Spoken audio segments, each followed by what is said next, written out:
Hello, welcome to another episode of Bunny Hugs and Mental Health here on YouTube, also on Spotify and anywhere else you can find audio podcasts, because that's originally where this started. And this episode originally came out on the audio podcast May 6th, 2023, so not too long ago. It is with Xannie, and she is the creator of the BPD bunch, that's Borderline Personality Disorder bunch. She's a creator of videos and podcasts and stuff.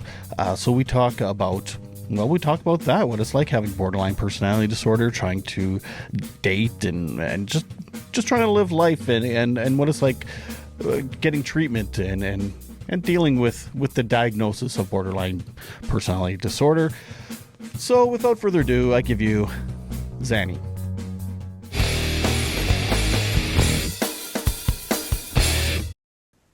Well, thank you so much for doing this. I've listened to a few episodes. My pleasure to be here. Listened to a few episodes of your podcast, and it's fun, it's interesting, it's all that. All that. So I saw you on Instagram, which is originally where I first kind of saw your stuff, and I thought it was very interesting that it was borderline personality disorder. I can't remember the wording you use. Treated, or you're in treatment for it, or functionally recovered. That's what or it in is. Functional recovery. Yeah. Yeah. So what do you mean by that exactly? So I'm throwing you a question right now that I didn't send you. I just realized. Yeah, no, it's fine. You can. It's whatever. And this is one that I'm pretty comfortable answering. So I've never really liked terms like, remission or cure. And I find that the term recovery is kind of confusing because, if you are in one of the 12-step programs, a lot of the times in recovery just means that you're working the steps. It doesn't necessarily mean that you're doing significantly better. To some people, that is what that means. So there's a lot of words that are kind of confusing. And for me, so I grew up with a phrase, fashion versus function, meaning sort of what does something look like versus how well does it work? Like, what does it do?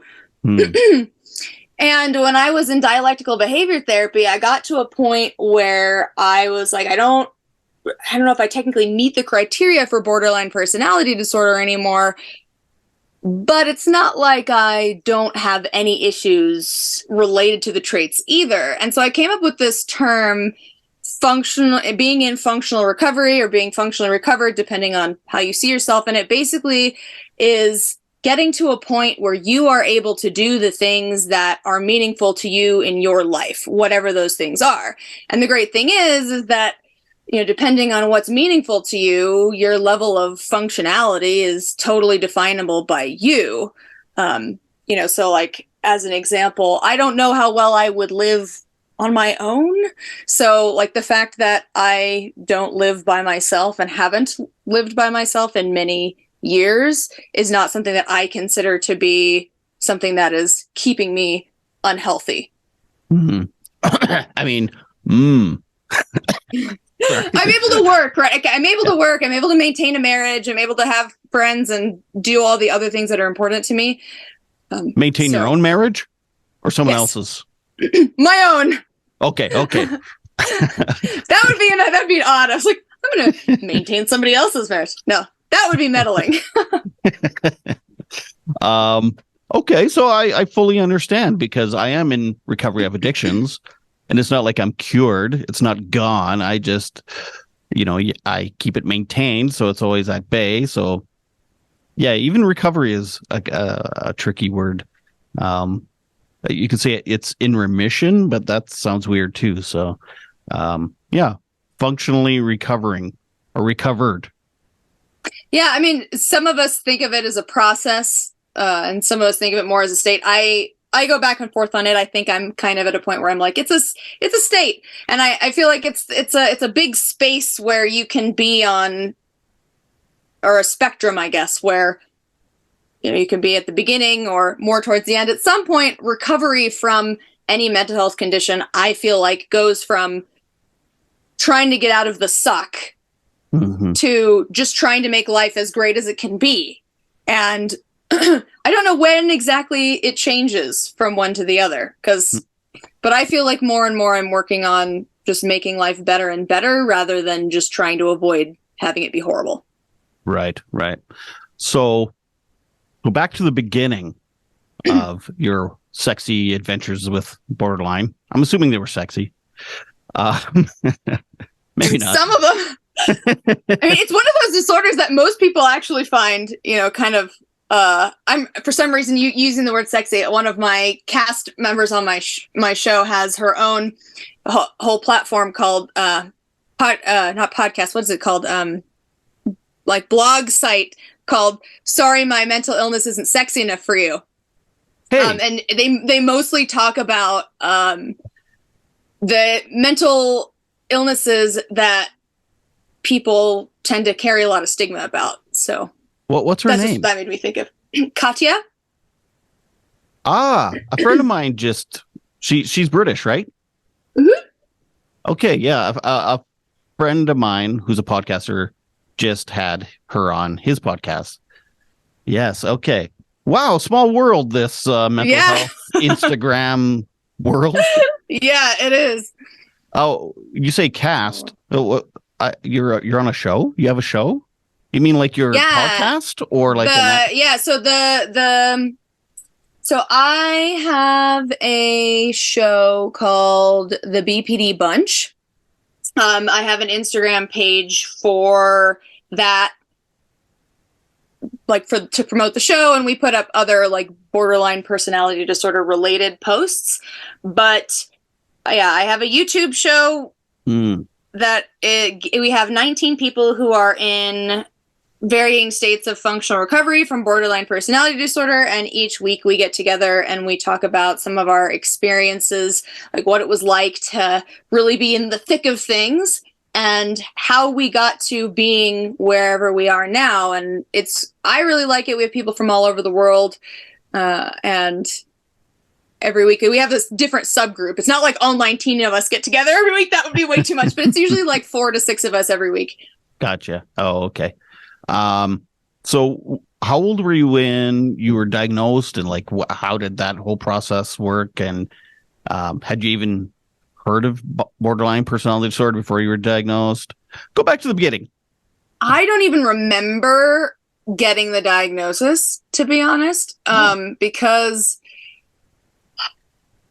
I was pretty deep into an eating disorder, and I was at like a partial inpatient hospitalization program when I was 15, and that was when I got my BPD diagnosis. But I don't really remember it because I was so focused on how I felt about having to change my eating stuff that all the other labels that were thrown at me, it was just kind of in one ear and out the other. Since that time, I've had conversations with my parents, and part of it I realized eventually the reason that it wasn't really put in my face, like this is a thing you have to accept, was that my parents were given a list of people that they could call because the program that I was in was specifically for eating disorders. They didn't have anything that they could do to help me. And the list of referrals that my parents called, people pretty much said to them, well, she's probably just going to kill herself. Or, there's nothing we can do. We don't want to BPD. We don't want to deal with that. Good luck. Yikes. How long ago was that? That was in 2004. So it's been a long time. And then I really remember hearing about the diagnosis and really having to accept it. Well, I didn't accept it, but the first time that I remember it really being talked about was when I was 19, 20, and in a really dysfunctional on again, off again relationship. And after trying to kill myself a bunch of times, I ended up in a lockdown facility in Houston, Texas. And that was when I started being like, okay, maybe this is it. But even then, it took me another almost 10 years before I fully accepted it, because I kept running into people who had very different ideas of what BPD was. And so they really didn't want to commit to a label. You know, my parents would always hear, well, we don't want to tell her this is what she has because she's going to make it her identity. And then that's just, you know, she's just going to keep getting worse. Like any traits she doesn't already have, she's going to look them up and take those on and make that all about who she is. So we can't tell her that stuff. And they were like, well, we're just going to try to treat the symptoms and not give her a label, which I can appreciate that viewpoint. But I think for me, it made it very difficult to know what to do. And there's not a lot of, at least at the time, was not a lot of clarity on what treatment options were and what made a particular practitioner better than someone else. And so it wasn't until I was 28 that I was going through another breakup and was finally like, oh, okay, this is what I have. I get it now. Huh. So it took almost 10 years for you to really accept it and get it, I guess. Yeah, so I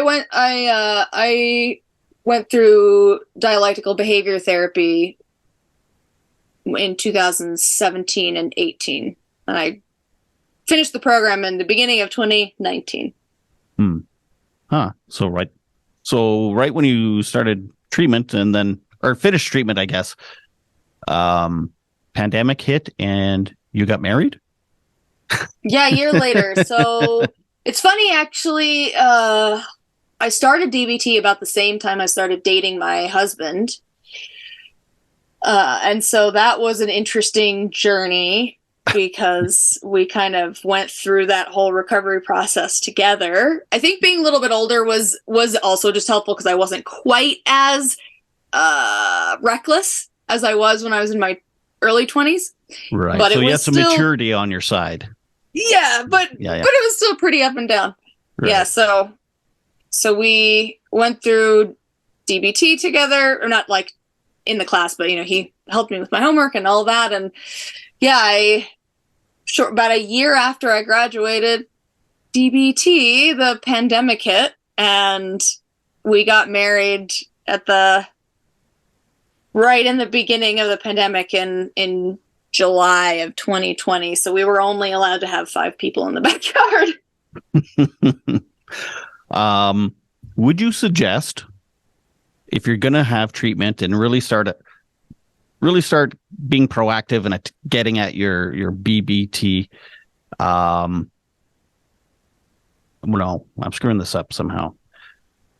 If you're going to date someone, would you suggest them going with you? Like, oh fuck, what am I trying to say? Being in a what do you think was easier, being in a relation, like an early relationship, so that they can alert with you, or would you recommend? I would say it's a very double-edged sword. Yeah. I think it's one of those things that at some point, for many people, borderline personality disorder comes out primarily in close relationships. So if you don't have any close relationships, then you don't really have the opportunity to heal some of those behavior patterns. And at the same time, I think not having any skills to manage those behavior patterns makes it very challenging. So learning those skills while you're in the relationship, I think, can lead to certain challenges. And I would say my personal recommendation, if I could go back and do it all over again, would be to learn some skills first, and then grow together beyond that. I don't think it's impossible to do what I did, because obviously I did it, but it was very difficult. And I think sometimes some of the interactions that we had early on in our relationship created some wounds that, we still have to heal from a little bit. And so whether I can say that something else would have actually worked better, I don't know, but that's my theory, that having some skills first might have been a little better.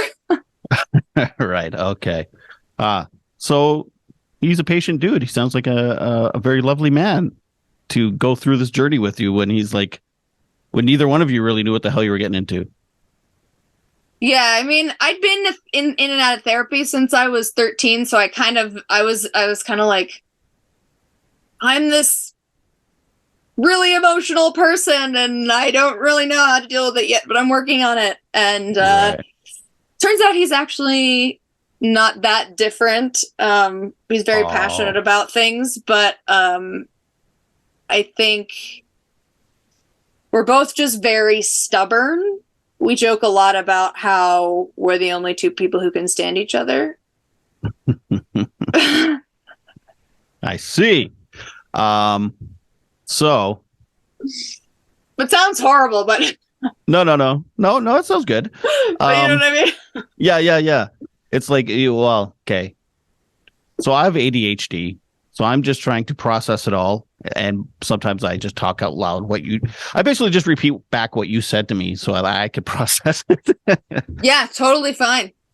So it was a double-edged sword because he was almost like a guinea pig for you. You needed someone there to have the experience of, your treatment and your healing and stuff, but it was also a double-edged sword because it was an early relationship, and in healing sometimes it's very painful, and you can maybe say and do some things that are even more extreme than when you're in the depths of it, because the process. Yeah, fuck, holy moly. Yeah, I mean, I'm making sense. Yeah, exactly. I mean, it's exactly right. It's like yeah, you need somebody, you need to have people in your life to work on healing relationships with. Yeah. And sometimes, when you're not very skilled, sometimes you're not very skilled. You say things and do things that right. People don't appreciate, and then that can do damage also. So maybe there's a service there someone could provide. It's like just a temporary boyfriend for people going through some type of treatment, just to be temporary. So you can practice on me your healing and your skills that you're learning, and that's it. I don't know what that is definitely an interesting concept. I think you'd have challenges because people would get really attached and they'd have a hard time letting go. But I do think there is use in role playing scenarios for sure. Right. Okay, maybe a robot. Anyway, we'll move past this part. I'll quit asking you about your marriage. No, it's okay. But we can move on. I mean, I'm not. You're not opposed to it. You're an open book? Yeah. So what? I don't know if I know too many oh my God, my brain today. Comorbidities. Yes. So, is it common for people with cluster B?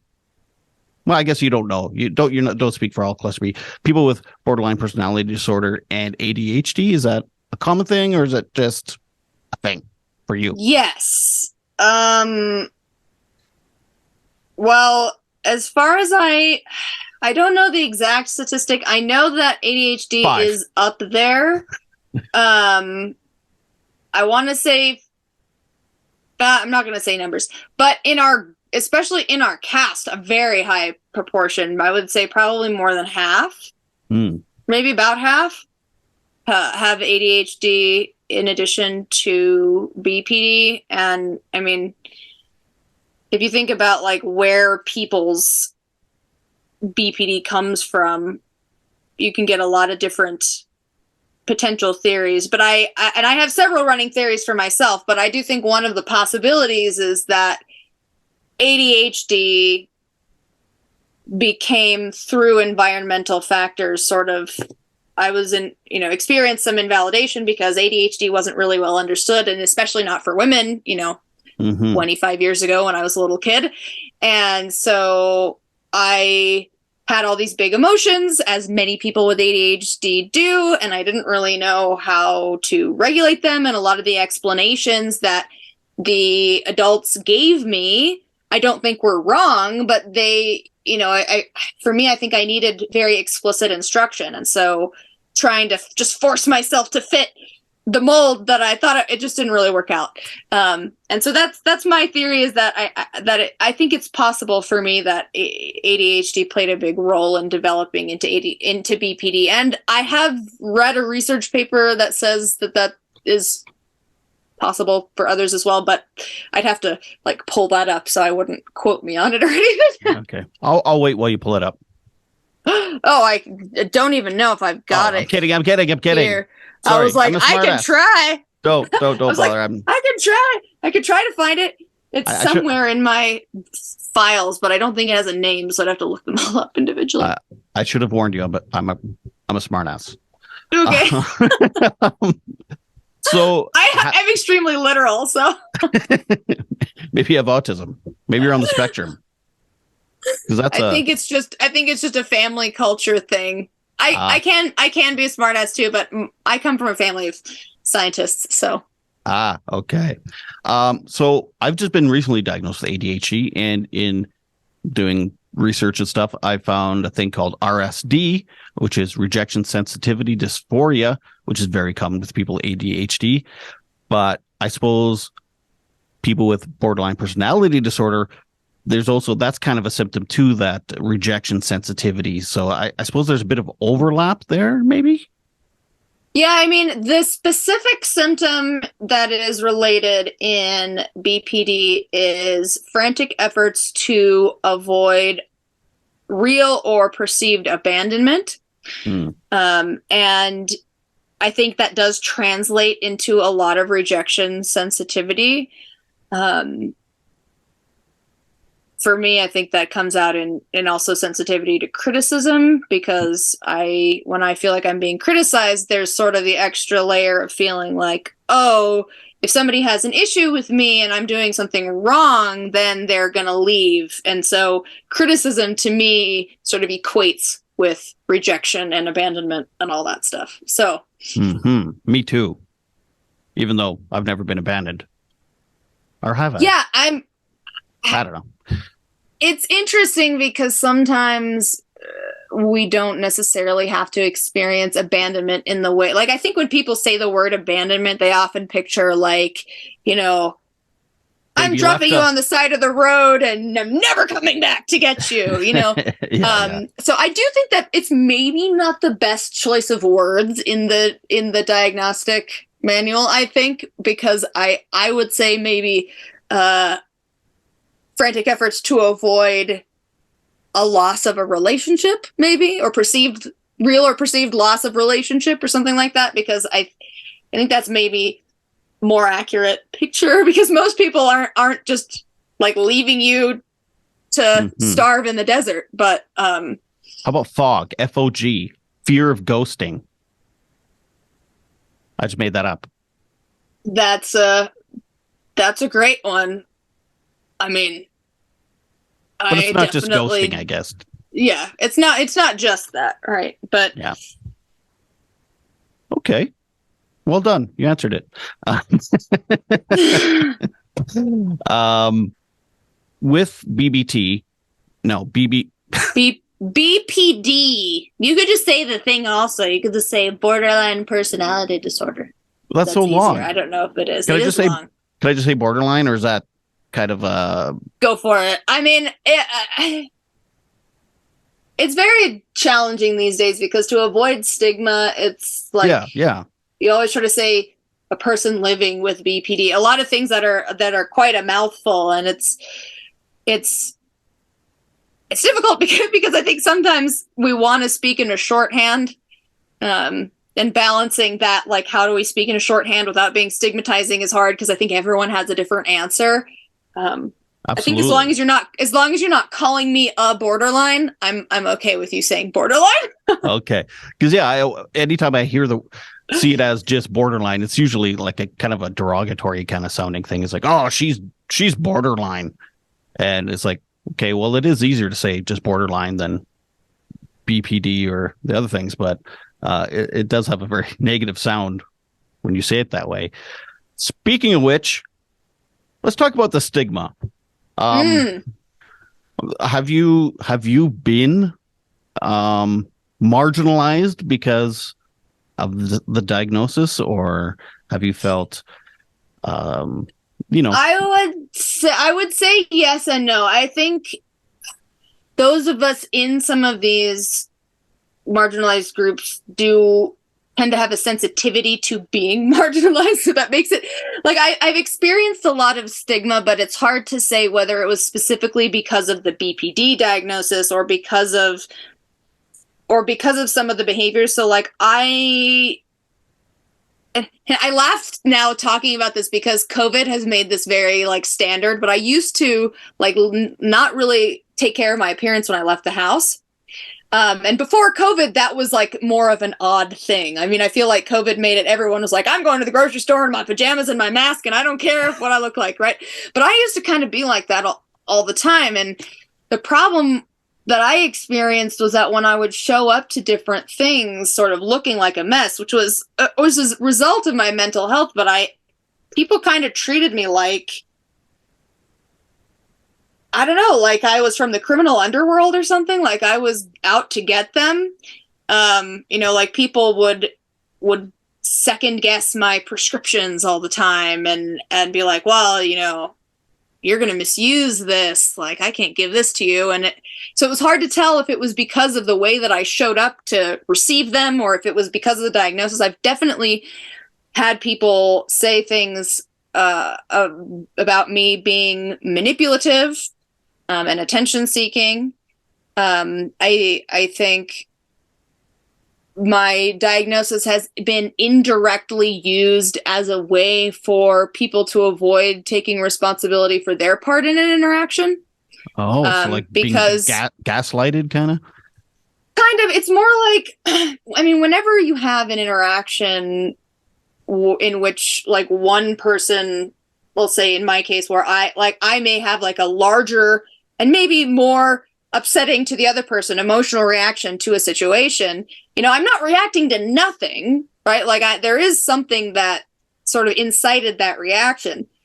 And because my reactions in the past in particular were so large, I got the impression that people felt like they did not have to take any ownership for their part because my reaction was a problematic one. And it was like, well, it doesn't really matter how I said this. Like, you screamed at me and started throwing things, so therefore you're 100% the problem. And I found that to be hard because it's like, yes, my response was problematic, and had you brought this up to me in a different way, my response may not have been as extreme. Mm-hmm.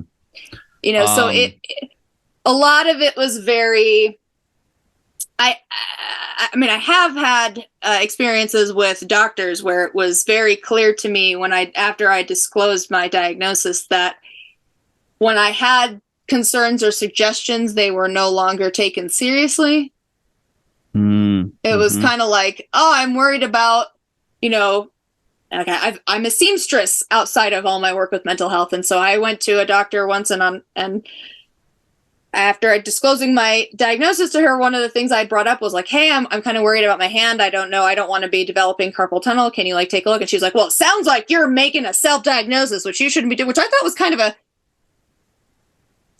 a big reaction to just bringing her a question. And I mean, maybe she does that with everyone, but to me, it definitely seemed like she took one look at my mental health history and was like, she's just going to make a big deal about everything. So I got to shut it down while I have the chance. I mean, a lot of it's speculation. It's hard because most people aren't going to come to you and be like, I am treating you this way because you have BPD, right? I feel like that is that way with a lot of stigma where it's like, and so I'm cautious to say certain, but I definitely online, tons of stigma online. I used to answer a lot of questions on Quora, and I experienced a lot of stigma there from strangers, people being like, people with BPD are crazy, you should just run away from them, they are not capable of loving anyone, whole bunch of things. Bananas. And even with having ADHD, I've experienced some of that.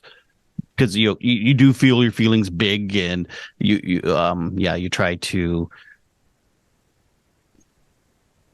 what do you try to do? Things are a bigger deal to you than other people, so then they don't quite understand, so then you try to explain it, then they poo-poo it away and stuff. But so I totally get that. But then to add on the BPD stigma and diagnosis, I can only imagine that people just don't take you seriously, or they're invalidating. And I appreciate that you're not quick to judge and say, "Oh, you're just stigmatizing me." You actually think it through and be like, I don't know, maybe they're just like this with everybody. You're not playing a victim card. You're not like instantly judging and assuming.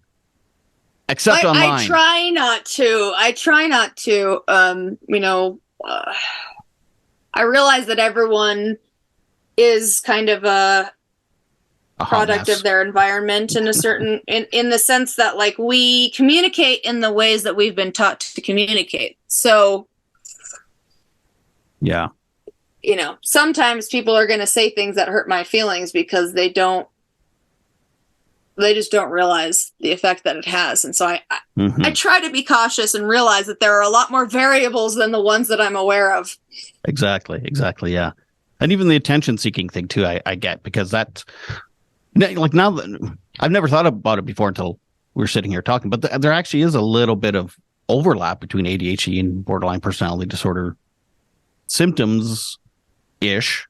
I mean, they're for completely different reasons. Like BPD, it's more of a trauma, like quite often trauma can develop it. And you're saying, that's it can. It's not a hardwired thing. It's like something that you grow into.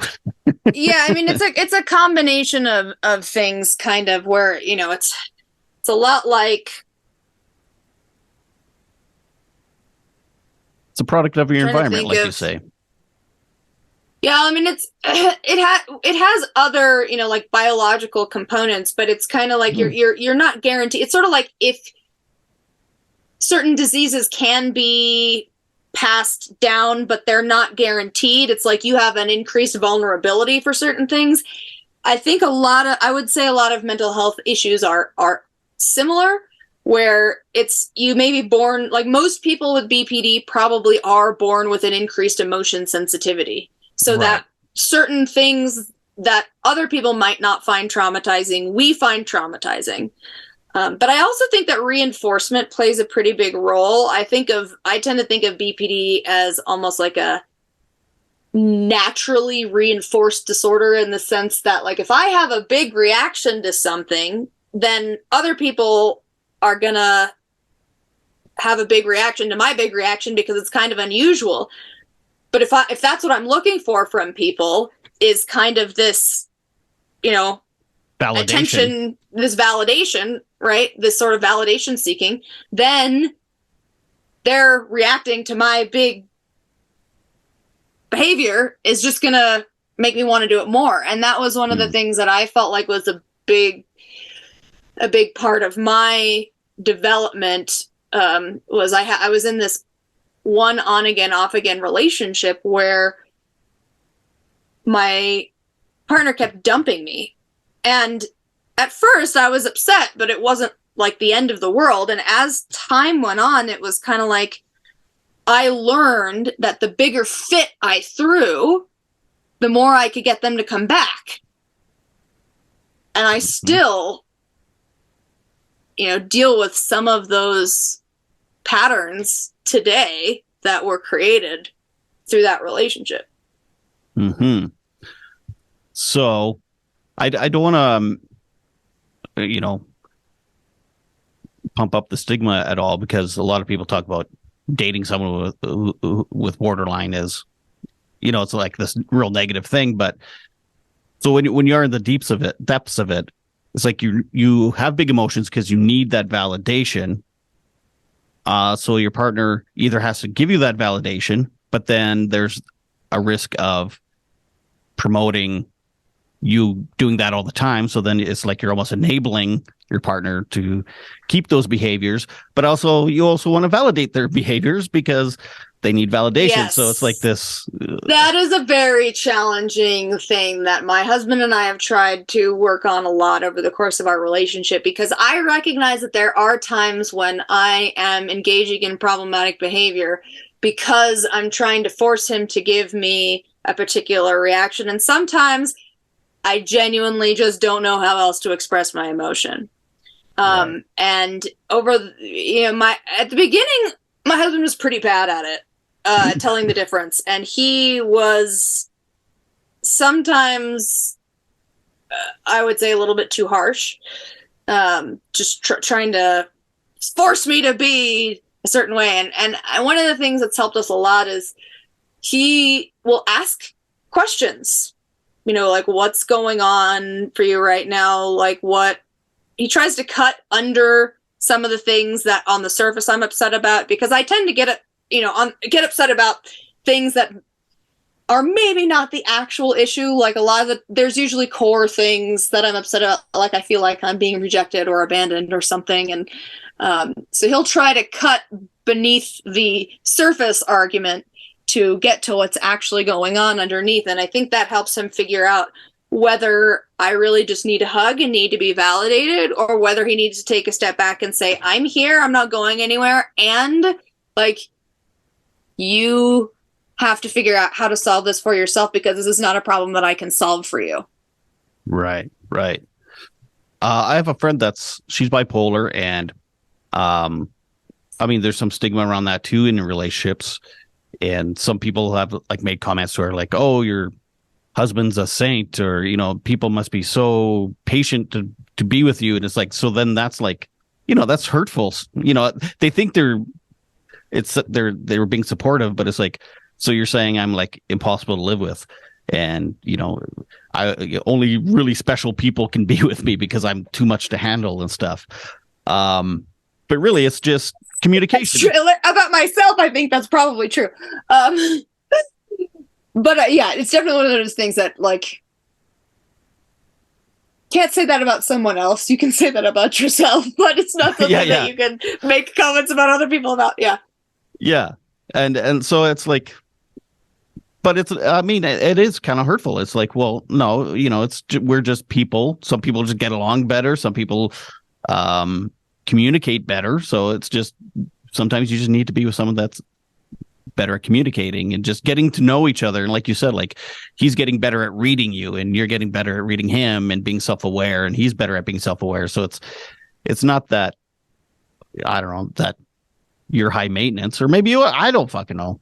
I would say I am high maintenance in this. I mean, like, it's funny. I think my ADHD symptoms are harder for my husband to deal with than my BPD symptoms, because I'm one of those messy ADHDers. So like, I leave a mess and then I don't even really recognize that it's there until doom piles.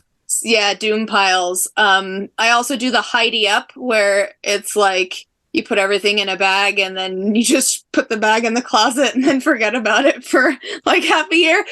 And so, I'm working on trying to be more mindful and slowing myself down so that I can manage some of those things better. Because I think that's the biggest, and that's been the biggest stress for anyone who's lived with me ever, I think, is just that I am a disaster area. Like, I mean that, like, with mess. Like, I literally fill every space with stuff, no matter the size. It can be a small space or a large space. My stuff is on every surface.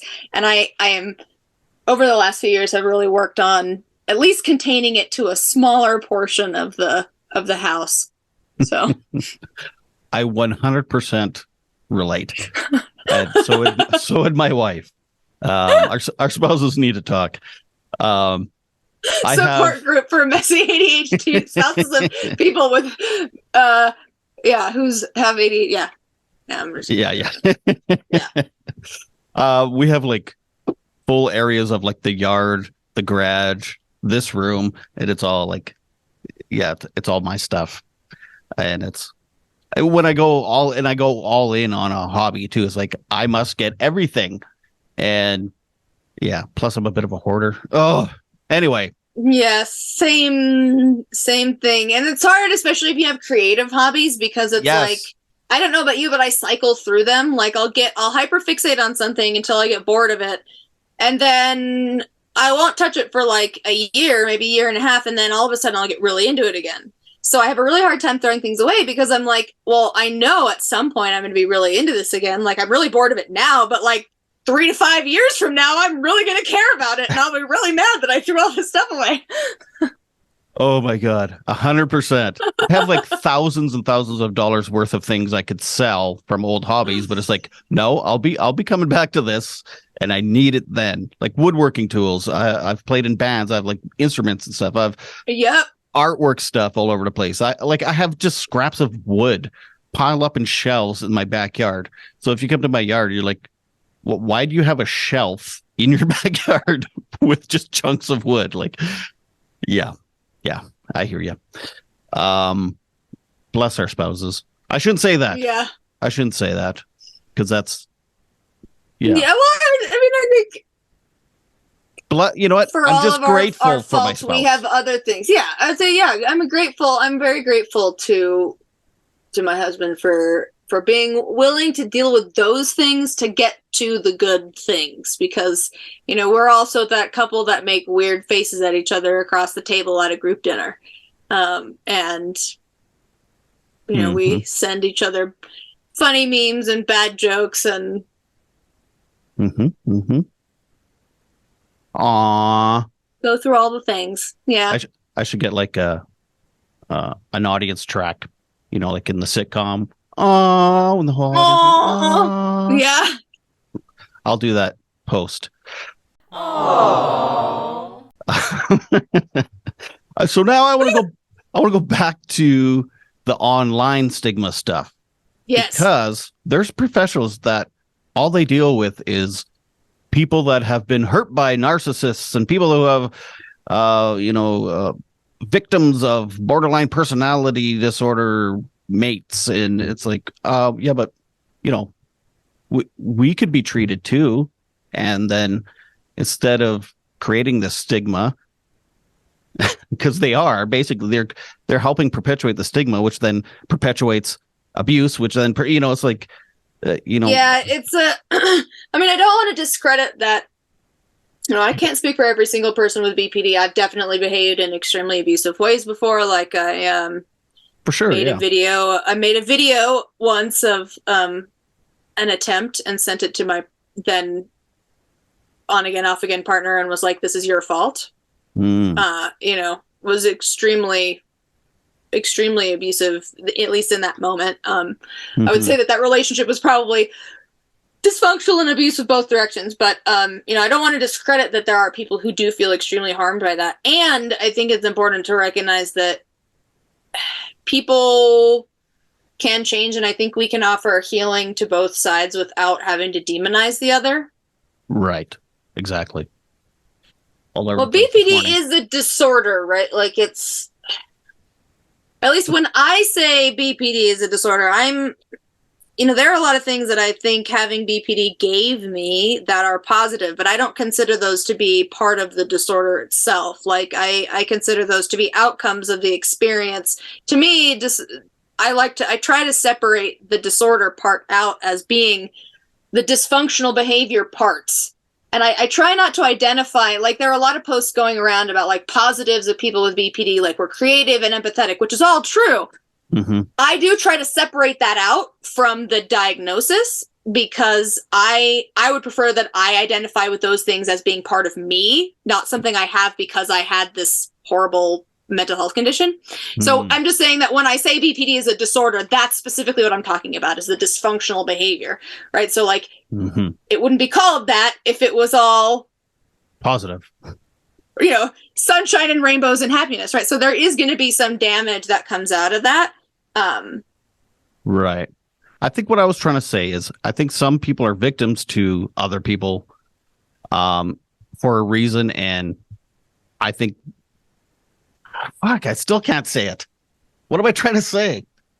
they need help for that. It's like they're almost like Yes. there's a reason why you're constantly going to abusive people, whether it's a disorder or it's a physical abuse or mental abuse or whatever. So it's not always the other person's, I shouldn't say fault. Oh, I see what you're saying. I think that's a very nuanced challenge because it can be sometimes you really don't know. Like, one of the things I can say about myself is that I don't know if anyone would really be able to see any quote unquote red flags until it was too late with me, because I am able to kind of act more or less normal until I get attached to the point that I would be devastated if someone left. And at that point, that's when the dysfunction starts to appear. So I would say it's not quite as simple as like there's a reason they keep picking those people. I think that that can be an issue sometimes. Right. Yeah. But sure. but I guess I would just say, no matter the reason, if anyone has felt like they were harmed by another person, like they deserve to go get some help for dealing with that. And I guess to bring it back to what you were saying about, narcissistic or BPD abuse, right? It's like, I don't know if those labels are necessarily necessary. I just don't know if it's necessary to label it that way. If you are a victim of abuse, period, because people with BPD, people who do not have BPD can all be perpetrators of abuse. And I just don't know if it makes sense to me to like I see people advertise, like, if you've been a victim of narcissistic abuse, like, come talk to me. Beautifully put. Thank you. You've saved my brain this morning. Yes, that's exactly it. That's exactly it. That's right. It's that label, that very descriptive label that is harmful. It's not harmful to say someone's been abused because they obviously feel that way and they were hurt. But it's giving it the label of narcissistic abuse, and yeah. Well put. Thank you. Or whatever kind of abuse, yeah. Yeah. I mean, it's hard too, because I think, like, there are certain patterns that different types of mental health, people with various mental health issues can present certain patterns of behavior. And so I understand, as human beings, we really want to put things in boxes and categorize them. We try to look for patterns. It's one of the ways that we're built. And I understand that. And at the same time, it's like, you have to be careful not to paint everyone in that category with the same brush, because there are loads of people who have some of these disorders that we typically think of as reserved for like violent, horrible people, who are not violent and horrible. Like they mask very well. Yes. It's primarily the way that they relate to you internally that is different. And you don't notice it. And I think, there are a lot of great examples on Katya's website. The Sorry My Mental Illness Isn't Sexy Enough for You. I've read some of the articles of people with some of these other highly stigmatized issues where they're like, I'm too terrified to tell anyone I have this, even though, like, most people don't know and they think I'm perfectly fine. Yes. But I'm afraid to tell them because they would think I was horrible. It's like, not everyone with these issues is going to be some horrible person. And it's just, it's the same thing as racism or classism or sexism or any other ism. It's like, it's important not to just assume that everyone in a particular category is going to be exactly the same. Again, wonderfully put. And that's what I was trying to say by saying that you treat narcissistic abuse, you're now survivors, labeling everyone with narcissism as an abuser. And so then that perpetuates, because then people that are diagnosed with it maybe won't seek help or won't tell people about it. They won't be open and live their life honestly because they're scared, because everybody thinks they're an abuser. Thank you for talking to me today, because you're putting my thoughts into words for me, which I appreciate.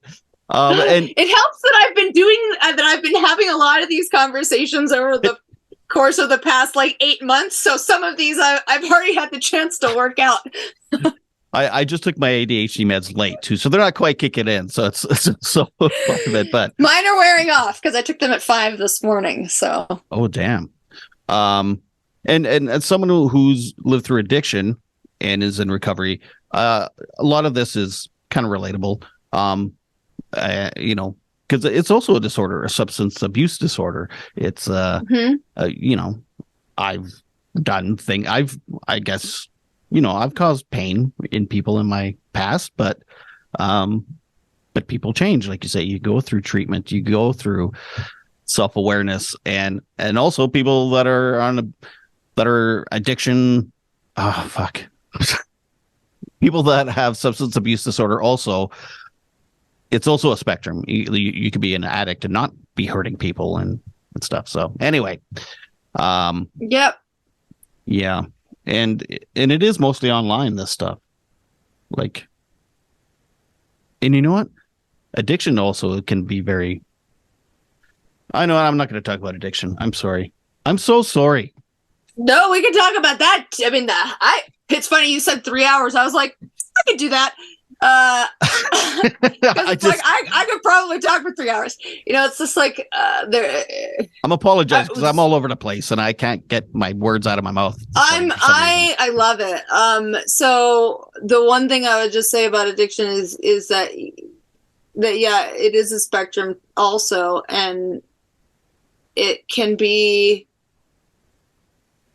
challenging to deal with the stigma there, because I think a lot of people, we did an episode on BPD and substance use disorder, and we also interviewed someone who works in the field. And one of the challenges with stigma there is that people seem to separate substance use disorders from other mental health conditions, as if it's like just something that you're choosing to do every time and that you can just stop whenever you want to.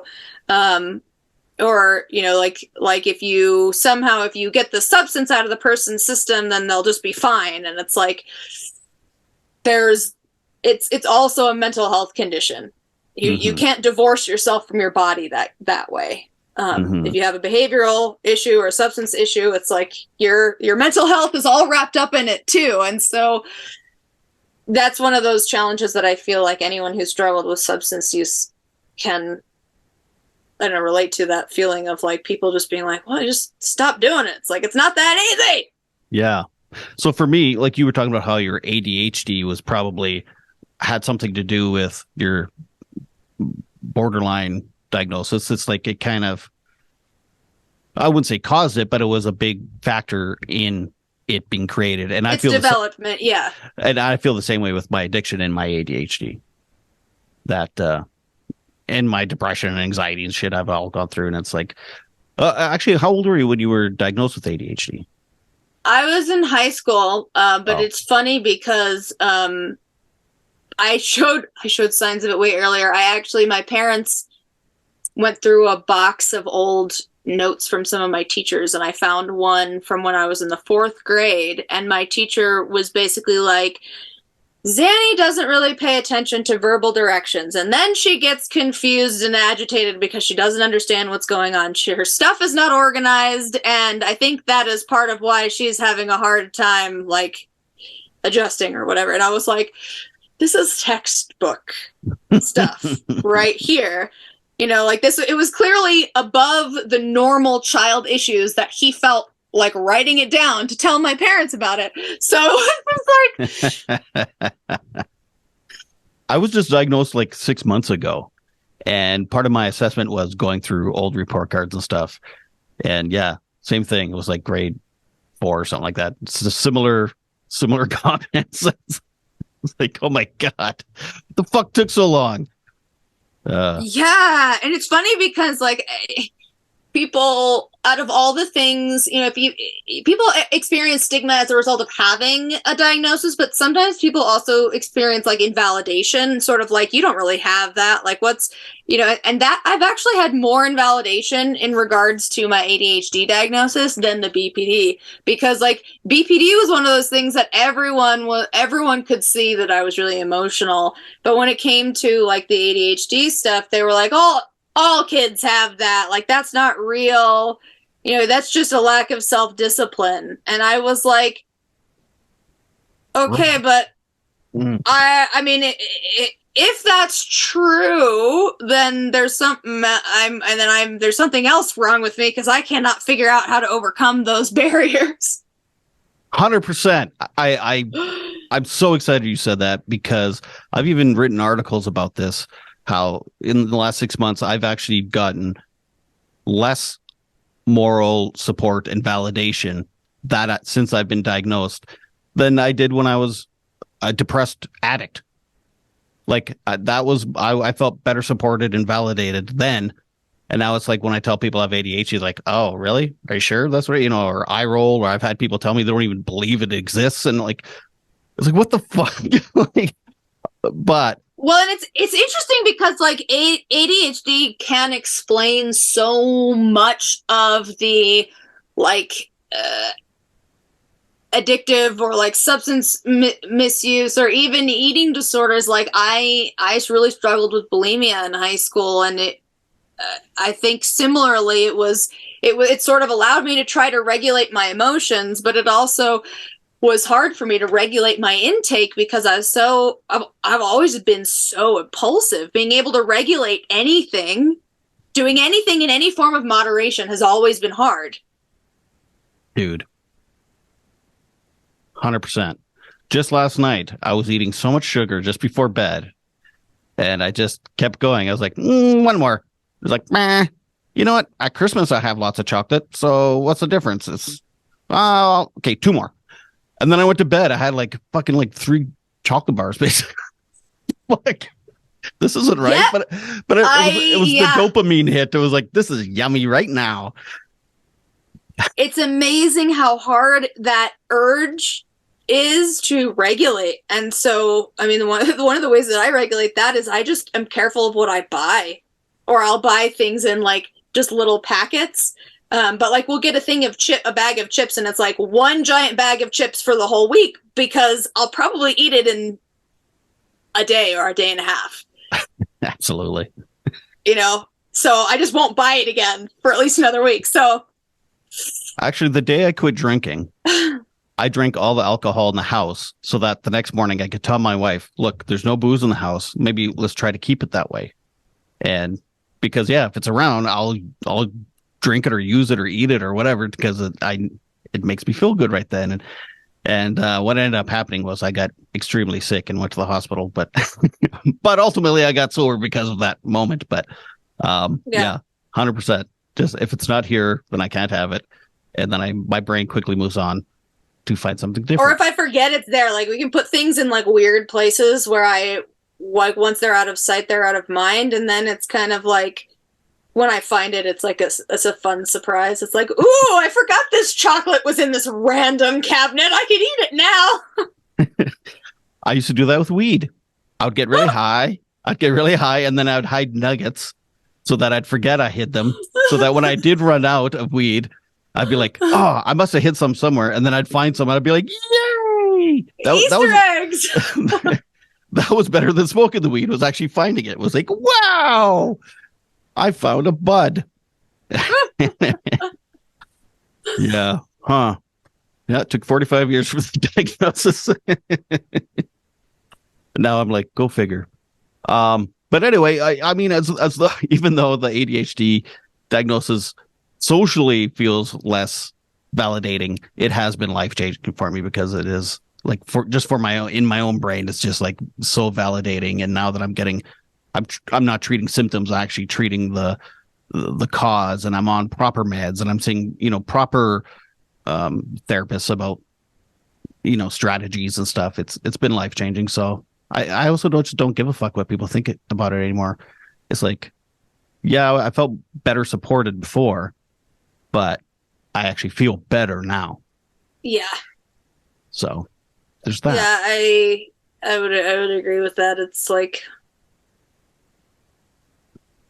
when you have a label, it's kind of like, yeah, you have to deal with invalidation or stigma or whatever. At the same time, you kind of know what the monster is that you're fighting, and then it kind of takes the power out because it's no longer a random shadow in the dark.